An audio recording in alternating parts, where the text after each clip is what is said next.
Insights, o podcast do Bradesco.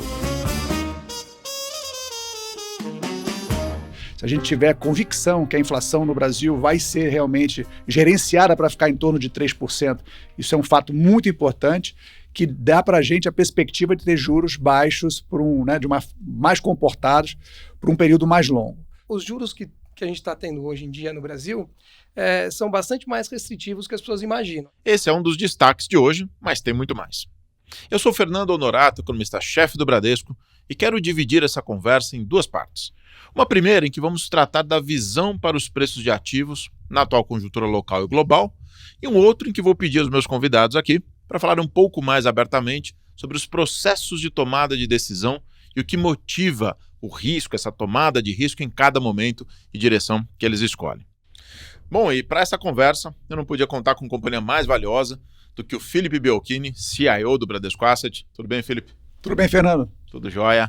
E também aqui com o Newton Davi, head da mesa de mercados e tesouraria do Bradesco. Tudo bem, Newton? Tudo bem, Fernando. Bom dia. Tudo jóia. Bom, pessoal, eu acho que não é exagero dizer que esses meus dois colegas aqui, eu tenho de fato uma honra de estar aqui com eles, eles estão entre os principais responsáveis pela tomada de risco da organização Bradesco, seja para os clientes, no caso do Felipe, seja na tesouraria das posições proprietárias do banco, no caso do Newton. Então, eu quero começar pelo debate mais relevante para a economia brasileira nesse primeiro bloco, né, que é a taxa de juros. Nossos modelos na área econômica, eles indicam que a taxa neutra no Brasil, como a gente costuma dizer, aquela em que a inflação não acelera, ela está entre 4% e 5% em termos reais. Se a gente pensar que a inflação no Brasil deve ficar entre 3% e 4% nos próximos anos, isso indica que o juro real entre 4% e 5%, mais essa inflação de 3% a 4%, leva a Selic aí alguma coisa entre 7% e 9% ao longo de 2024, 2025 e adiante. Bom, se nós pegarmos as curvas de mercado, por exemplo, uma taxa ali do janeiro 25, né, que tem todo o ano de 2024, essas taxas já estão próximas, ou até um pouco abaixo de 9,5% na segunda metade do ano que vem. O que está próximo do nossa estimativa aí do range do juro neutro. Ao mesmo tempo, tem uma enorme incerteza ainda na economia quanto à capacidade do governo executar a sua política fiscal. Tem uma série de programas de estímulo em curso, tanto de transferência de renda quanto de preservação de demanda, como no caso automotivo. Os países da América Latina têm taxas de juros bastante elevadas ainda. O Brasil não está tão sozinho nesse bloco. Então, a pergunta que eu queria provocar os dois aqui, eu vou começar com o Felipe, é o seguinte: será que o mercado está exagerando nessa precificação de corte de juros, né? Na sua visão, até onde que o juro pode cair, Felipe? Bom, Fernando, a nossa visão é que o mercado está bem precificado. Eu acho que o comportamento da inflação mais recente está mostrando que, de fato, o espaço para a gente poder ter taxas de juros bem mais baixas do que a gente tem hoje em dia na taxa Selic, de 13,75, é bastante real. Então, tem sinais claros que o início do corte de juros vai acontecer nas próximas reuniões do Copom, já devemos ter nos próximos dias alguma sinalização. Temos também alguns marcos importantes, que é a definição da meta de inflação, e como você falou, se a gente tiver convicção que a inflação no Brasil vai ser realmente gerenciada para ficar em torno de 3%, isso é um fato muito importante, que dá para a gente a perspectiva de ter juros baixos, mais comportados, por um período mais longo. Então, quando a gente olha hoje a curva, a gente identifica que o processo de corte de juros que o Banco Central vai iniciar agora no segundo semestre, ele parece muito bem precificado. Mas ainda existem oportunidades ou dúvidas em relação ao processo de mais longo prazo. Como você falou, existem desafios importantes na condução da política econômica, que sejam desafios fiscais, desafios de programas de incentivo, algumas reformas que ainda precisam ser implementadas, porque a gente possa ter a garantia que essa visão da inflação comportada e do juro de equilíbrio mais baixo possa se consolidar. Então, como você falou, chegando ali no meados do ano que vem, em torno de 9,5%, é bastante factível. Quando a gente alonga a nossa visão e vê juros ali de 11,5%, 12%, é possível que esses juros sejam mais baixos. Em algum momento do tempo o mercado vem a precificar isso, mas, no entanto, existem muitas incertezas. E quando a gente olha também para os juros que estão linkados aos títulos de inflação, né, as NTN-Bs, que estão negociando ali alguma coisa nos prazos mais médios e longo prazo, ali perto de 5,5%, ainda parece que tem um componente de incerteza muito grande. Então, se a gente caminhar na boa direção da política econômica e as variáveis internacionais e locais continuarem suportando esse ambiente de inflação mais controlada, eu acho que ainda existe espaço para as taxas de juros caírem, mas no curto prazo parece muito bem precificada. Agora precisamos ter um pouco mais de evolução nas medidas, no comportamento de fato da inflação indo para dentro das metas. E outro componente bastante importante é o componente internacional, né? A nossa comparabilidade, seja nossos pares internacionais, que hoje também têm taxas elevadas e também têm programas de corte de juros já precificados nas suas curvas, e também nos países desenvolvidos. Como a gente viu nas semanas recentes, o Banco Central americano parou de subir a taxa de juros, mas deu sinais que poderia voltar a subir. A gente viu alguns outros países do mundo que também tinham parado de subir taxa de juros e acabaram retomando o processo. Então ainda tem alguma acomodação para ocorrer no nível de patamar nominal de taxa de juros no mundo, mas a resposta eu acho que parece bem precificada no curto prazo e tem boas possibilidades olhando mais no longo prazo, mas a gente precisa acompanhar um pouquinho o andamento das variáveis econômicas e das políticas que a gente vai implementar para frente. Me parece, né, Felipe, que é uma aproximação sucessiva, né, até o novo nível de taxa de juros. A gente não sabe exatamente onde ele está, e aí, no fim das contas, nós estamos tentando capturar. Lá na área econômica do banco, na tesouraria, a gente discute muito isso. Será que o Brasil pode ter juros muito menores do que 9,5%, com o Fed lá 5%, 5,5%, talvez 6%? Né? Será que com a América Latina ali a 11,5%, 12%, a gente pode ter essas taxas de juros, ou com o governo brasileiro gastando mais do que gastava? E aí, Newton, eu queria dividir a bola com você. Eu tenho a impressão, até porque para todo mundo que está nos ouvindo aqui, eu e o Newton temos uma interação diária ali bastante importante no dia a dia, né, da pesquisa econômica com a tesouraria, e às vezes eu tenho a impressão que você acredita que pode cair um pouco mais a taxa de juros. Tá certo essa minha visão? Não, você acha que está bem precificado também? Como é que está um pouco sua cabeça Não, nesse é isso tema? mesmo. Essa impressão é realidade. Por que eu acho isso? Né? A gente estava vindo aí com a estimativa até do Bradesco, que era um ponto fora da curva de atividade um pouco acima do que o resto do mercado acreditava, né? Mas ainda assim, a gente estava antecipando que os juros que a gente está tendo hoje em dia no Brasil são bastante mais restritivos que as pessoas imaginam. É claro que teve expansão fiscal, teve várias incertezas em relação a como esse novo governo vai lidar com essa parte, pediu lá atrás um cheque de 200 bilhões, todo mundo se assustou, né? Ninguém esperava, e até digerir tudo isso, claro que assusta. Isso posto, né?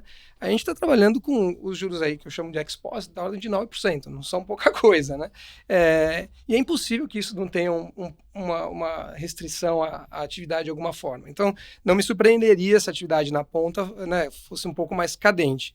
E também que os efeitos de tudo isso são um pouco defasados no tempo, né? E eles vêm também juntos com um efeito do câmbio, né? Que também a gente imaginava que fosse ir um pouco para essa direção desde lá do começo do ano por conta disso, né? Isso posto, então a gente trazer os juros ali de onde estamos agora, né? 13 alguma coisa para 9, é o que está na curva agora, 9,5, parece ser o mínimo para o ciclo, né? Então, esses 450 bases, né, 4,5% de corte, é o que eu imaginei que fosse o mínimo para a atividade. O que eu acho que é super importante, o Bianchini aqui falou no final, mas muito, muito importante, é o cenário externo, né? A gente não consegue trabalhar com os juros que a gente quer, a gente está inserido no universo, né? A gente é ali um dos participantes e não é coadjuvante nisso aqui, né? Importante é estar de olho no que está acontecendo nos Estados Unidos, né? E a sensação que a gente tem é que lá a inflação também está vindo surpreendentemente menor do que se imaginava, a despeito da atividade de tudo que está acontecendo por lá, né? Então, se colocar tudo isso no indicador e imaginar que os juros dos Estados Unidos não vão muito além de onde estão e talvez até caibam quedas no ano que vem, esse processo de corte de juros pode ter 600 vezes aí, se não até mais, né? Ele que talvez mais próxima de 7, é isso? Correto, 7,5, alguma correto, coisa do tipo. Correto. Mas isso não significa que o mercado devesse precificar isso. São duas coisas muito diferentes. Então, por quê? Porque existe risco para os dois lados, né? E se houver um desajuste para o outro lado, pode ser assimétrico, a gente chama assimétrico, movimentos mais abruptos de alta do que de queda, né? Então, o mercado tenta precificar um pouco aonde estaria, ou seja, se eles acham que vão ser 400 bases, precifica-se menos que isso, né? E aí vai se ajustando com o tempo.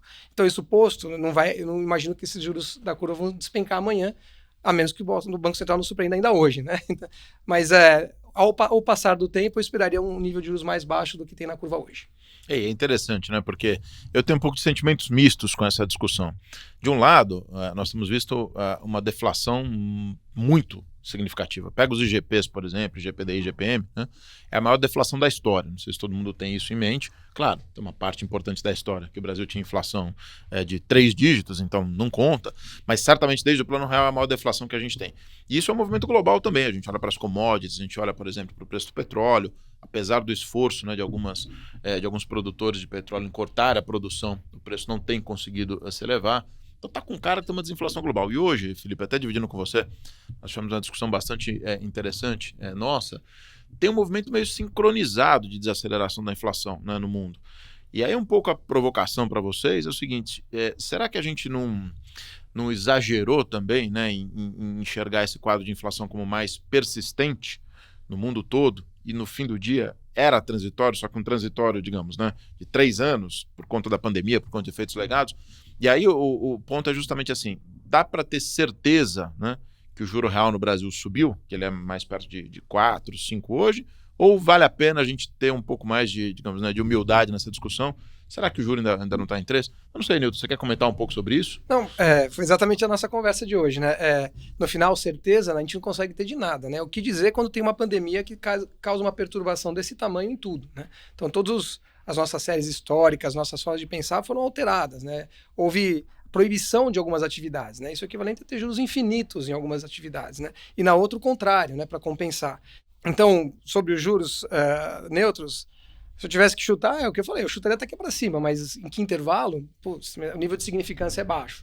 Grau de segurança baixo, né? Muito baixo. Felipe, só para fechar essa questão dos juros ainda, a sua cabeça muda muito dependendo do que o CMN fizer com a meta de inflação? Essa avaliação, né, do ponto terminal de juros, como é que está a sua avaliação de como você, né, pensaria a estratégia e como você acha que o mercado reagiria, né? Eu tenho uma visão bem forte em relação a isso, mas voltando nesse ponto do Nilton, além da pandemia, dos efeitos muito importantes, a gente viveu um período antes de política monetária que a gente nunca tinha visto. Ultra expansionista, né? Ultra expansionista. Frouxa, né? Depois uma política fiscal que tem a ver com a pandemia, que a gente nunca viu antes, né, em termos globais e mesmo no Brasil. Então, claramente, os modelos estão sendo impactados por variáveis que é muito difícil cravar, né? Então, a gente tem uma boa expectativa, mas o grau de variação da possibilidade que pode ser um cenário positivo ou negativo, né, a distância pode ser relevante. Então, por isso, realmente tem que tratar com muito cuidado isso. Mas, voltando em relação à meta de inflação, eu acho que ela tem um componente importantíssimo, porque se for uma meta que foi anunciada pelo Conselho Monetário Nacional, que tem participação de membros do atual governo, embora tenha participação também do banqueiro central, que é independente e estava presente no governo anterior, mas essencialmente a maioria é feita pelos membros do atual governo, com relevância na definição da política econômica, isso sendo de fato encampado pelo governo atual, dá uma perspectiva que se o Brasil se compromete politicamente com uma meta de inflação de 3%, a discussão em relação ao nível de juro real que a gente estava tendo aqui, ou juros nominais, ela muda de forma muito grande. Então, mesmo as discussões fiscais, ou de programas de incentivo, ou de reversões de algumas reformas que poderiam trazer menos eficiência à economia e pressionar um pouco a inflação, ou a expectativa que talvez esse governo pudesse ser tolerante com o nível de inflação mais elevado, cai por terra e entra todo um novo cenário que não está precificado de que os juros no Brasil podem ser mais comportados. Podem ser de um dígito e, eventualmente, quando o ambiente global permitir, de um dígito mais baixo, coisas que a gente não viu há algum tempo. Então, essa estabilidade potencial que uma meta de inflação sendo apresentada e sendo encampada pelo governo de forma que dê credibilidade a ela, gera uma percepção do conjunto de política econômica que certamente vai ter impacto significativo no preço dos ativos do Brasil, visto que a gente vem de um ambiente onde os preços de ativos são bastante deprimidos comparados com as nossas próprias métricas, né? Estamos negociando vários ativos negociando abaixo das médias históricas e quando a gente compara com os mercados internacionais também descontos muito grandes. Então esse seria um passo importantíssimo, né, no nosso ver aqui, em termos de perspectiva para o investidor, para todos os investidores do Brasil e também os outros investidores estrangeiros que vão poder olhar no Brasil com muito mais credibilidade em termos de política econômica, em cima de um fator tão relevante que é a inflação. Esse ponto que você tratou até dos preços de ativos, né? A simetria, às vezes a gente fala, poxa, o senhor está pessimista ou está otimista, né? Depende do que está precificado, né? Isso a gente vai tratar no nosso segundo bloco. Mas só um último ponto ainda aqui, eu acho essa sua conclusão muito importante. Em outras palavras, né? A sinalização do governo de manter a meta em 3 é como se ele estivesse se comprometendo com um conjunto de políticas econômicas para favorecer isso. Porque se ele não se comprometer, o Banco Central vai ter que ter juros muito mais elevados, vai piorar a dinâmica da dívida, vai piorar o crescimento, né? Acho bem importante. Posso mudar para o câmbio? Claro. Então vamos lá. Eu acho que essa discussão que a gente tem para os juros, ela é, ainda nesse primeiro bloco, né? Ela é tem um paralelo importante com a taxa de câmbio, né? E aqui a gente começa a falar um pouquinho dessas assimetrias de preço. Quer dizer, a gente está vendo aqui que no fim do dia, né, o câmbio bateu quase R$6 por dólar ali, pouco depois do Banco Central ter a Selic a 2, com o auge da pandemia, o auge do gasto público brasileiro. Aliás, o Felipe deu um dado interessante, foi a maior expansão fiscal em décadas, né? Só para caracterizar. A do Brasil foi a maior da história em um ano apenas, dos Estados Unidos foi a maior expansão desde a Segunda Guerra Mundial. Então, isso mexeu com todas as variáveis. É quase uma arrogância exagerada dizer o seguinte, né? Eu tenho convicção de que as coisas mudaram ou não mudaram. Puxa, estamos diante de fenômenos que nós nunca vimos, né? Então, voltando ao ponto, quer dizer, o câmbio bateu quase 6 lá, e a gente se acostumou com esse patamar acima de 5, e nós, economistas, de certa forma, nós perturbávamos os gestores, os traders, dizendo, olha, é difícil justificar um câmbio muito acima de 5 pelos fundamentos externos da economia brasileira, né, pela nossa posição de reservas, de dívida, e mesmo se a gente olhar a história, é um câmbio mais, na história, digamos, desde do regime flutuante, lá em janeiro de 99, é um câmbio mais perto de 4, tem um pouquinho abaixo disso. E aí, como é que está a cabeça de vocês para a taxa de câmbio? Deixa eu começar com você de novo, Felipe. Como é que você está vendo aí a moeda? E, se você puder também, um pouquinho da interação disso com a nossa conversa de um minuto atrás sobre a taxa de juros. Se muda muito sua cabeça também, essa dinâmica do câmbio. Olha, Fernando, a gente tem aqui bastante humildade para tratar de taxa de câmbio e a gente utiliza modelos que a gente tenta comparar como o Brasil, como o real, né, está em relação a outros momentos históricos e como que o real está em relação a outras moedas do mundo. Então, a gente tem modelos que utilizam, por exemplo, diferencial de taxa de juros ajustado a risco, diferencial de crescimento, variação de preços entre o que a gente importa e exporta, modelos que a gente consegue fazer de estrutura de longo prazo de balanço de pagamentos, e a gente, de uma certa maneira, esses modelos estão todos sujeitos a essas grandes variações que a gente teve nos indicadores econômicos ao longo dos últimos anos, mas eles indicam que o real está bem precificado nesse nível.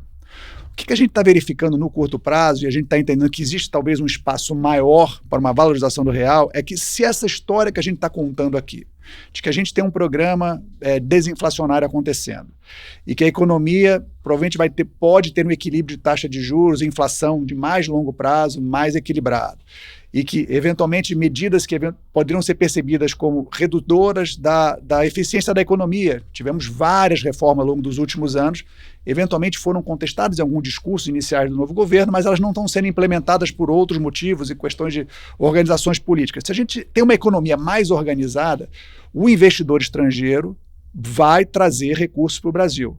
A gente já está verificando isso aqui na nossa amostra, interesse de investidores por títulos de renda fixa e títulos de renda variável, que provavelmente podem trazer o câmbio para um equilíbrio talvez um pouco distante daquilo que o modelo está trazendo. Então a gente acha que, pelos nossos modelos, com toda a insegurança dele, está bem precificado no nível que está, não teria mais grande espaço de valorização, mas pelo sentimento do investidor estrangeiro que a gente vem captando nas últimas semanas, pode haver uma valorização ainda. Acho que tem alguns pontos importantes, né? Antes de eu passar para o Newton. Esses modelos de câmbio, a taxa efetivamente observada, ela descola muito, e por períodos longos, né? Ainda que o modelo possa estar lá, digamos, sei lá, 4,80, como você disse, 4,90, aí próximo do valor justo, pode descolar por muito tempo.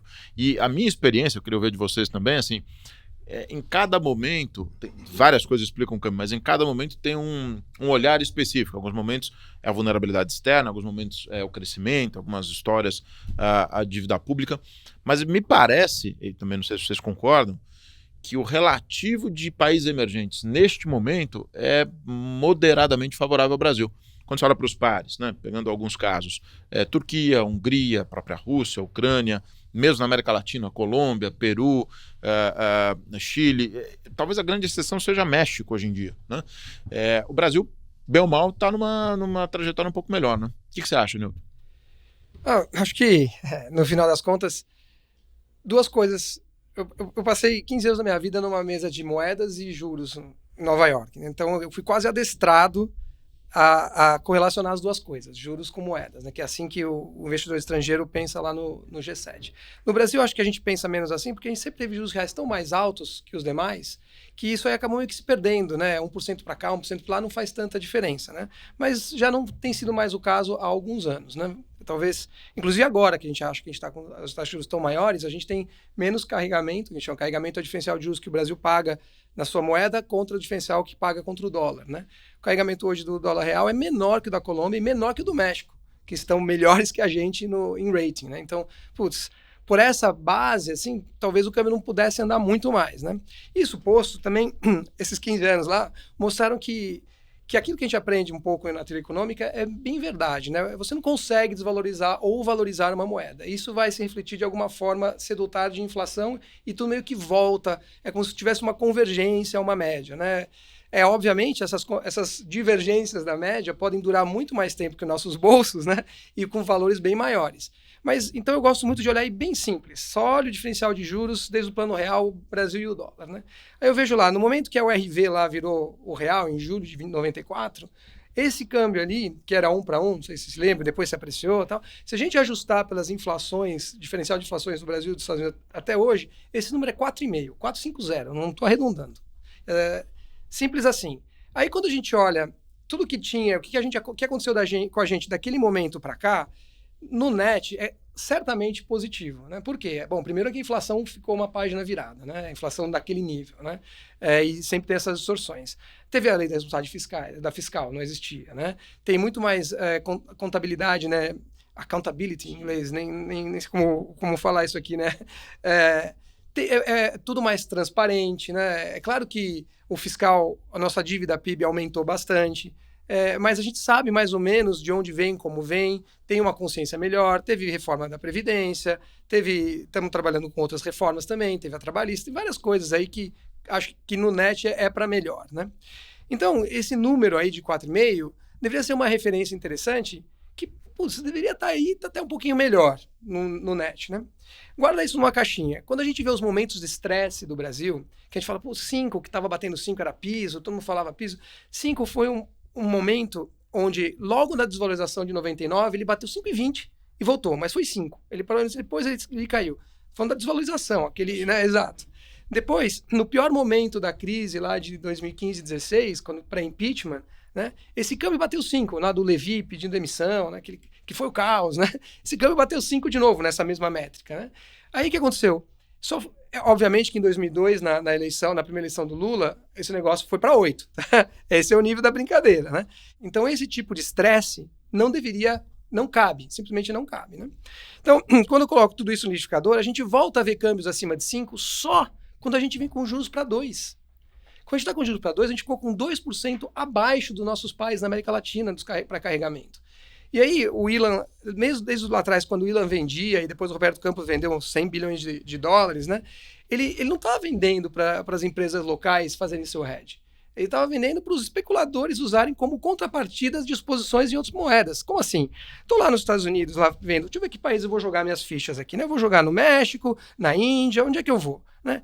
Aí fala, eu acho que tudo vai melhorar, mas eu não quero ir de peito aberto, vou fazer um hedge. Ou mesmo S&P, estou comprado S&P, o que eu vou fazer? Vou fazer alguma coisa que me proteja. Né? O que você gosta? Você gosta de algo que tenha correlação, primeira coisa, que tenha liquidez, né? Que o real é isso, né? E mais, né? O que tem ali de importante? Tem um subsídio. Tem alguém que está deixando esses juros aqui 2% abaixo do resto dos demais. Estou pagando para você me usar como hedge. É claro que aqueles 100 bilhões ou 150, quando você soma o Ilan mais Roberto Campos, não foram para liquidar os passivos das empresas. Você viram como hedge para o resto do planeta. E aí não tem reserva que aguente, né? Então é simples assim funcionam os fluxos. E aí nesse momento o câmbio passa de 5 e vai embora.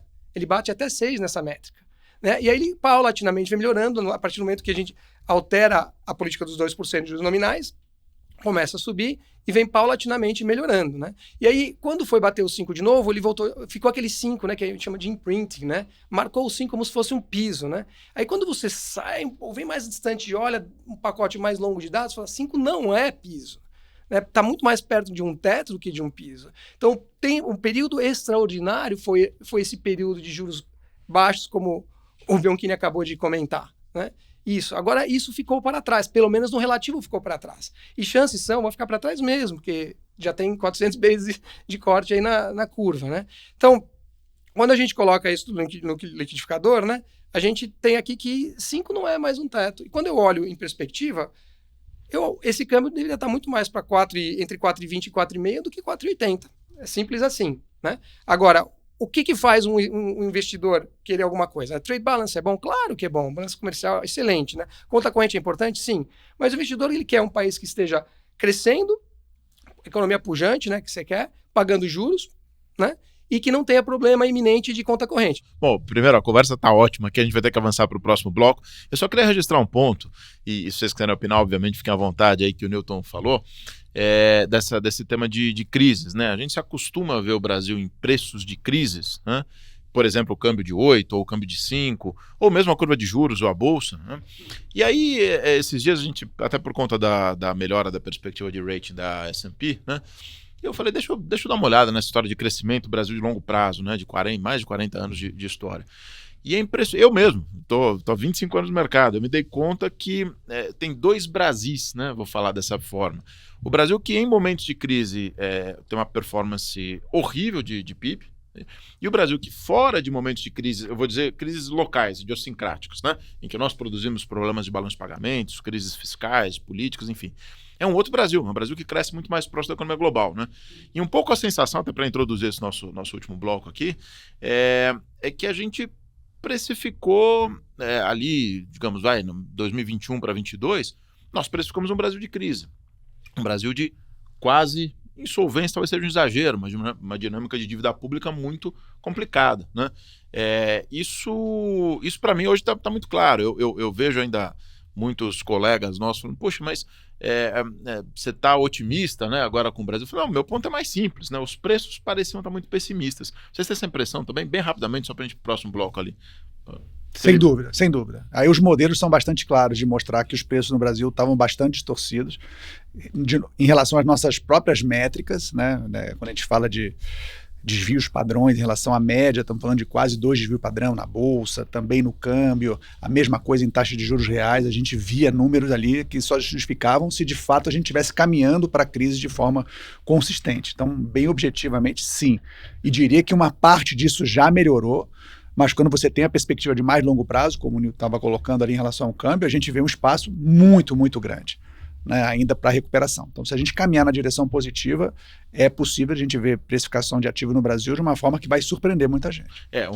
De novo, para introduzir o nosso próximo bloco aqui, mas um pouco a sensação que eu tenho é que, se a gente pudesse dar uma dica, né, para o investidor ou para quem está nos ouvindo aqui, cuidado com as convicções ou com, né, os calls, como a gente fala, sem olhar para preço. Preço, ele é um indicador muito importante desse relativo. Então, estar otimista ou estar pessimista depende muito dos níveis de preço, né? Quer acrescentar alguma coisa, né? Eu quero sim.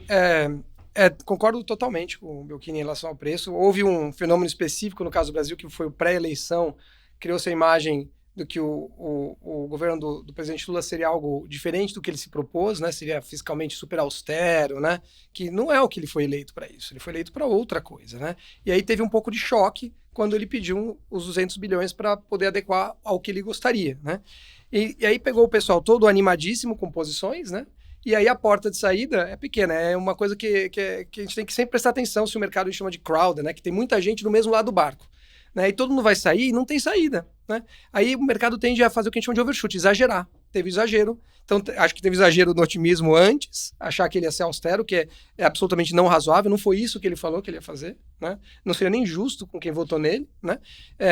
Mas o mercado achou que seria assim, pelo histórico do primeiro governo em relação às métricas que eles usaram, que é totalmente disputável, mas o fato é, as pessoas acreditaram nisso. Boa parte do mercado fizeram preço. E na hora de sair, exagerou para o outro lado. Isso posto, além do exagero de preço, aconteceu uma outra coisa. Teve um período de muita incerteza, a gente ficou sem saber o que ia fazer com os 200 bilhões e para que ele queria os 200 bilhões. Depois entrou a história da meta, né? Por que ele quer mudar o nível de inflação? Ele quer criar a inflação para taxar, é uma forma de arrecadar, né? Ajustar a dívida. Então vai ser esse o novo Brasil, que é subótimo, né? Diminui produtividade, é tudo ruim, né? E essa incerteza aumentou a volatilidade dos ativos. O que é volatilidade? É o nível quão arisco as coisas são, né?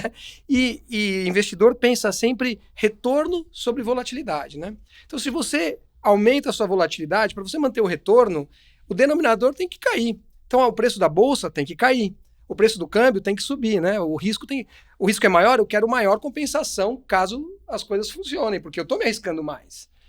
Então, tem o fenômeno do exagero e tem o fenômeno da volatilidade. Essa volatilidade foi se dissipando à medida que as coisas foram se apresentando, né? Olha, tem um arcabouço, não é uma loucura, é o que o mercado gostaria, provavelmente não, o que é o possível. É descontrolado? Não é descontrolado. Tira o risco de cauda, como a gente fala, Tira, né? O exatamente. risco maior da dívida sair do controle, né? Pelo menos pelo...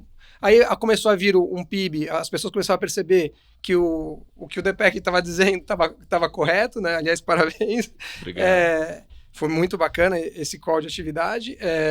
E aí isso melhora também, protela o problema da dívida por alguns anos, então tudo vai meio que se assentando em termos de volatilidade, e isso naturalmente vai trazer, para manter o mesmo retorno, né, o nível de preço menor no câmbio, o nível de preço maior na bolsa, o nível de preço menor nos juros lá na ponta. Essa combinação. E como se não bastasse, né, os preços também estavam desalinhados, que eu acho que estavam desalinhados mesmo, essa redução da incerteza vai trazendo tudo melhor. Hoje, o indicador de volatilidade que a gente usa para a moeda do dólar real está abaixo do México, que é atípico. Normalmente trabalha bem acima e é cadente, é quase um negócio monotônico, só vem caindo, né? Então é como se o mercado estivesse encontrando mais parâmetros, né? Está menos assustado, vamos dizer assim, né? Então acho que isso também... Dá muito mais conforto para a tomada de posição, né? E, Newton, tem um ponto importante que, como você falou, né? Os agentes, né? O nível de preço, como o Fernando falou, é relevante.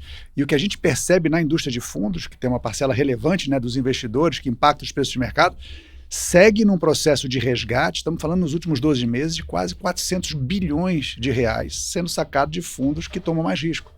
E a gente vê na margem vários investidores ainda seguindo o trajeto de trazer os recursos para fundos, né, bem conservadores, que compram títulos públicos pós-fixados na rentabilidade do Selic do dia. Então ainda tem uma postura, talvez os investidores mais profissionais já estejam avançando um pouco em posições mais arriscadas, alguns investidores estrangeiros, mas o público em geral a gente percebe ainda com um nível de aversão a risco muito elevado. Então isso também dá um pouco do sinal do que pode acontecer caso o ambiente comece a ficar um pouco mais aliviado e as pessoas consigam olhar um pouco mais para frente e ganhar um pouco mais de confiança e eventualmente retomar aqueles investimentos que estavam sendo feitos. Né? Esse é um pessoal que avançou nos investimentos de mais risco, acreditou um pouco mais no cenário, se arrependeu e saiu e bateu em retirada de uma forma intensa, e eu diria que os dados que a gente vê do última semana continuam sendo os resgates dos fundos mais agressivos em direção aos fundos mais conservadores. Então isso também é um sinal que eventualmente para frente a gente pode ter um cenário diferente. Né? Essa volatilidade assustou, né? Mas ao mesmo tempo que você está dizendo, o crowded que o Newton mencionava, né? Quando está todo mundo na mesma posição, se o cenário muda, de repente isso reverte rapidamente. Meus caros, deixa eu ir para o último bloco aqui, senão a turma da produção me expulsa daqui. Bom, eu quis fazer uma provocação para vocês nessa última parte, que é o seguinte: como é que é o processo decisório de vocês? É uma coisa até mais pessoal, de repente, quero que vocês ficassem bem à vontade.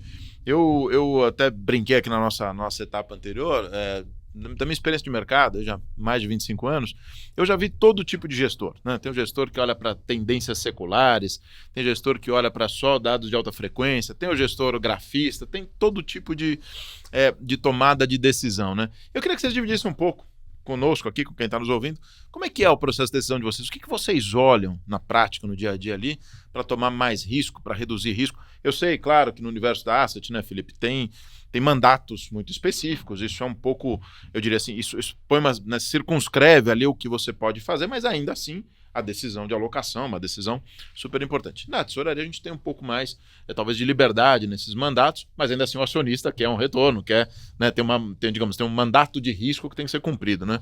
E aí, deixa eu começar com você aqui então, Vanilton, agora dessa vez. Vamos lá. Como é que é o seu processo decisório? Conta um pouco pra gente aí. Isso é uma coisa meio apaixonante, então você me interrompa, por favor. Eu vou ter que interromper, senão a gente vai estourar o tempo. Não, vamos lá. Acho que o processo decisório, de forma mais holística, mais ampla, sempre tem que pintar um plano de fundo, né, o que é o cenário global, porque no final das contas a gente, por mais que a gente faça o nosso dever de casa, a gente acaba sendo, de vez em quando, uma pluma e para onde o vento soprar a gente acaba sendo carregado, né?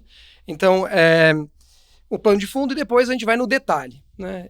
Aliás, quando entrei no Bradesco, estava a expectativa muito elevada com o DPEC, né? E a parte do detalhe que a gente consegue é espetacular. Então, essa ferramental... Então, esse é como a gente faz. Como eu vou fazer, em que horizonte? Eu tenho o privilégio de cuidar de um grupo de traders, né? E eu tenho o privilégio também de ter já sido um trader de sell side e um trader proprietário. E eu notei que o meu humor muda bastante com o resultado. Então a primeira coisa que eu fiz lá foi separar o pessoal que cuida dos clientes. Eles basicamente estão focados em cliente, não tomam posição, porque eu não quero que eles mal-humorados deem preço ruim, nem que sejam bem-humorados deem moleza, né? Tem que ser o justo. Né? E do outro lado, a parte de trading tem um grupo de pessoas que cada um tem uma característica muito diferente. Tem gente que opera posições no intraday. Ó. O que é intraday? Compra e vende no mesmo dia, né? Tem gente que já com outro de horizonte, e o meu objetivo é meio que deixar tudo dilatado, né? O que a gente faz ali em comum com todo mundo, né, a gente tem muito debate. A ideia é, quando você tem uma ideia, colocar à prova mesmo, como se fosse uma tese de ciências, né? E todo lado. Então, o desafio, a brincadeira, né? Apostas, né? A gente vive fazendo apostas de almoço para lá e para cá, né? A gente não aposta dinheiro. O esperado é que haja contraponto, certo? Tem que ter contraponto, correto, né? Porque você tem que ter convicção e ser humilde. Porque você não tem convicção, você não põe o dinheiro do acionista. Se você não é humilde, você vai entrar numa posição errada e não vai soltar nunca. Você achar que está sempre certo, o mercado que está errado, né? E também, ao mesmo tempo, você tem que tomar risco, mas tem que ser cauteloso, porque tá tudo bem você perder o dinheiro, né? Tem um arranhão aqui e ali, né? Mas não dá para perder as calças, né? Então, tem que ter cautela. Então, é risco, cautela. E acho que o mais difícil, obviamente, tem que conhecer no detalhe os produtos para otimizar o seu Sharpe, né? Que é o quanto você põe de risco para retorno. Mas acho que o maior cuidado que a gente tem que ter é com os nossos vieses, nossos preconceitos, né? Eu acho que foi muito o que aconteceu nesse ano no Brasil. Literalmente. Acho que havia um viés daí que o Lula ia ser uma pessoa que ele não foi eleita para, e depois, voltou, vai ser então tudo que não deu certo no passado. Né? Aí entrou o preconceito. E tudo se exagerou, e aí as pessoas eu acho que ainda tem dificuldade de acreditar que possa o negócio dar certo desta forma, que tem que ter correção. Então acho que o estrangeiro que não tem nenhuma paixão, né, a gente é só mais uma da peça do tabuleiro dele, não tem esse viés. Então, normalmente, ele não perde nesses movimentos, quando são desse tipo, de paixão envolvida, né? Então, nosso maior inimigo é a nossa paixão. Então, faz de tudo para prestar atenção e entender de onde vêm os nossos vieses, né? E saltar um pouco para não tentar ter o imprinting de números como no câmbio, que 5 é piso, por exemplo, né? E lembrar que em 2002 o movimento não foi tão diferente desse. Óbvio que a situação é completamente diferente, né? Não é o mesmo rio passando embaixo da ponte, mas o risco da gente se enganar com os nossos vieses é presente. Eu não estou dizendo que é para sair comprando tudo nem nada, mas é só que a gente tem que tomar muito cuidado com os nossos vieses e preconceitos. Eu acho que esse é o maior desafio, pelo menos, que eu tenho para fazer esse negócio. Isso é super importante, meu aprendizado com isso é super importante. E você, Felipe, como é que é o seu processo aí? Bom, como você falou, o universo da Asset no Bradesco é um universo muito amplo de fundos e perfil de clientes. Então, acho que isso dá um diferencial muito relevante, que a gente tem que, o primeiro passo é entender quais são as características de cada tomador de risco. Então, cada gestor tem um universo de fundos que pode operar um determinado mercado, não pode operar outros. Então, existe uma oportunidade, eventualmente, no câmbio, mas ele só pode operar renda fixa ou só pode operar renda variável. Tem a questão que a gente chama dos benchmarks, né? Então, os nossos fundos todos eles têm algum referencial. Uns fundos têm que gerar retorno superior ao CDI, outros têm que gerar retorno superior a um outro índice de renda fixa, como o IMAB, que mede os títulos de inflação. Tem a questão do Ibovespa e outros diversos indexadores que a gente tem que posicionar os fundos em relação a isso. Então, acho que essa característica de como a gente faz, eu vou tentar fazer um resumo de como uma coisa que permeia em todas as mesas, em todos os gestores. Não é tão simples, porque nós temos hoje 100 profissionais, entre analistas, traders e gestores, para poder conseguir dar atenção e trazer bons resultados nessas diversas classes de ativos e características de produtos. Mas, essencialmente, é um processo que a gente chama de fundamentalista, que foi se evoluindo ao longo do tempo, trazendo as ferramentas quantitativas para o nosso apoio. Acho que, como o Newton falou, o ambiente internacional é muito relevante para todos os ativos no Brasil. E uma das características, a gente tem alguma limitação regional. Vários produtos só podem operar Brasil. Mas sabendo que o Brasil é uma pluma que pode ser levada pelo vento, a gente tem que ter uma boa visão internacional. E muitas vezes a gente tem que comparar também com diversos países no mundo, ciclos de política monetária. Então, hoje, as ferramentas quantitativas nos ajudam a conseguir fazer uma varredura de tudo que está acontecendo e trazer alguma síntese em relação a qual é a tendência que a gente está vendo. Então, a gente usa a análise fundamentalista para criar o pano de fundo E a gente vai trazendo essa análise fundamentalista do campo de vista mais macro, indo trazendo para o ambiente político, para questões dos fluxos. A gente chega nos setores, eventualmente, estamos falando de títulos de renda variável, os setores é muito importante, títulos de crédito, onde a gente é uma referência no mercado, muito importante, vai descendo ao nível das empresas específicas e também depois no detalhe dos títulos, que variam. Tem N características de cada título. Então tem todo esse processo muito relevante de trazer, né, a informação de cima, mas também ter uma informação que sai de baixo do detalhe da operação, da empresa, para a gente poder tentar entender qual é a melhor relação de risco-retorno. Além disso, a gente faz várias simulações e tenta criar um ambiente onde a gente tenta definir, olhando para o cenário prospectivo, que é o que é mais relevante. A história nos ajuda muito para trazer informações, mas a gente tem que olhar para o cenário prospectivo e criar um ambiente, o que a gente chama, de uma forma mais simplificada, o nosso cenário base. Seja para os dados macroeconômicos relevantes do mundo e do Brasil, seja para esses diversos ativos que a gente compara, empresas e setores. E a gente cria ali o que a gente chama de uma curva normal, ou cenário positivo, pessimista e otimista, vamos chamar assim, e tenta estabelecer as probabilidades. Com base nisso, a gente utiliza métodos quantitativos para comparar se os preços que estão nos ativos hoje estão condizentes com as probabilidades que a gente atribui para os diversos cenários no futuro. Em geral, as grandes oportunidades, as posições que a gente toma com mais convicção são aquelas onde a gente consegue ter uma divergência em relação ao que a gente vê de preço de mercado. Você está pessimista demais, você está otimista Exatamente. demais, né? Então, se a gente não tiver as ferramentas quantitativas para nos ajudar nessa modelagem, ficaria muito difícil, ou talvez um especialista consiga ter, mas a gente consegue hoje ter uma visão bastante clara das diversas classes de ativos, onde as oportunidades estão, onde as posições estão mais... falando em inglês, crowded, né? Onde está tudo pro mesmo lado. Onde tem a manada, lado, onde tem uma certa manada, onde estão as oportunidades. Então é muito importante para a gente definir São temas isso. técnicos, né? São posições técnicas. Como Posições a gente fala, técnicas, exatamente. E ver também os fluxos, como eu falei. Claro. Eventualmente você pode achar que os preços ativos do Brasil estão bem precificados, como é a minha opinião atual, mas eu estou vendo os fluxos potenciais de reversão de investidores que estão fora do mercado querendo entrar, que podem levar os preços para níveis ainda mais, eventualmente, descolados do que eu acharia razoável no curto prazo. Então, toda essa precificação é muito relevante.